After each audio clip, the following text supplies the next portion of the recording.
Your full-service morning show with Andrew Carter, CJAD 800. Yeah, I want to tell you the story about a kid named Jules, 13 years old. 4 years ago, he was diagnosed with leukemia. He's in remission right now, and he lives in France. He's hockey crazy. And as you know, in France, they're just not as into the sport as we are here.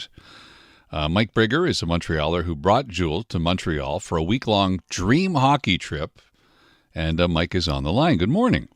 Hey, good morning, Andrew. How are you? I'm good. So tell me about Jules and how you met him. Well, he's just a great kid, first off.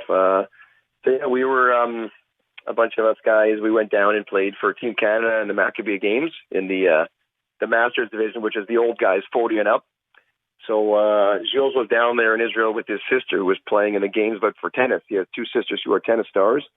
And, of course, he's a hockey fanatic, so he found a way to get to one of our games. And it was because of Daniel Smajewicz, who's head of all the PR work and publicist of Maccabee Games Canada. I got him down to our room after the game, introduced him to the guys, and then, we hit it off. Luckily, I was, not everyone on our team speaks French. I was one of the guys who could speak French and get to know him a bit and talking to his dad, and that was the goal, getting him down here to get a good a dream hockey training session in Montreal. We made it happen. We kept in touch since then, and here we are today.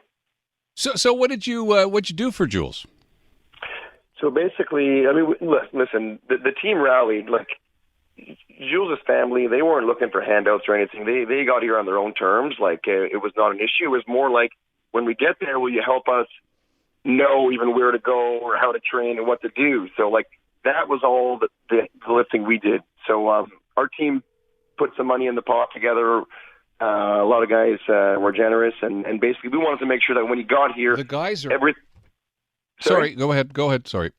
Basically, everyone on the team chipped in, and our goal was to make sure when he got here, they have nothing to worry about with the hockey in terms of where to go, finding trainers, the cost. So everything on the hockey side was us. We all took care of that, and I've been just the guy, mostly doing the trainings with him. I've been on the ice with him one-on-one every day since he's been here. And we've got some other guys working with him, like doing shooting drills and sessions. So he's been getting 2 to 3 hours a day on the ice, doing all kind of drills and training, and he's just loving every second of it. It's amazing. Mike, how did he become so passionate about hockey? Yeah, I don't know. It's funny. I guess he started playing in France when he was 4. And although France is not Canada in terms of a hockey grounds, like it still is a growing sport over there. Like, I actually played a year of pro over there in Montpellier, and it's funny, when my year over there, his home team of Bordeaux was a team that knocked us out. Oh. So we had a lot to talk about there. They've got a nice pro team over there, a really nice arena, but it's not like here where you've got rinks at almost every corner, right? There they have one rink for the whole town, so not easy to get on the ice as much as he'd love to be on the ice. So that was it. When he was going through his treatments, he missed 2 years of hockey and development. So our goal was to get him down here, pack it into a week, and make up for some lost time. He just loves the game, so that's what we've been able to do here, which is great. How long did you play professionally for? I played 6 years minor pro, so not NHL or anything, but minor pro. I had my fun. I played all over the U.S. and a couple of years in Europe and in France and Germany. Yeah, is it possible to explain to somebody like myself, who's I'm not a hockey player. I can't even skate. I watch it. I enjoy watching it. What's the difference between somebody who makes it to the NHL and doesn't? You're obviously a very good hockey player. So what makes the difference? There's a lot of good players out there. But there's a fine line between being an NHL player and being like a minor pro guy. So first off, you got to be good and you got to be lucky. You got to be in the right place, right time. That's one thing. Yeah.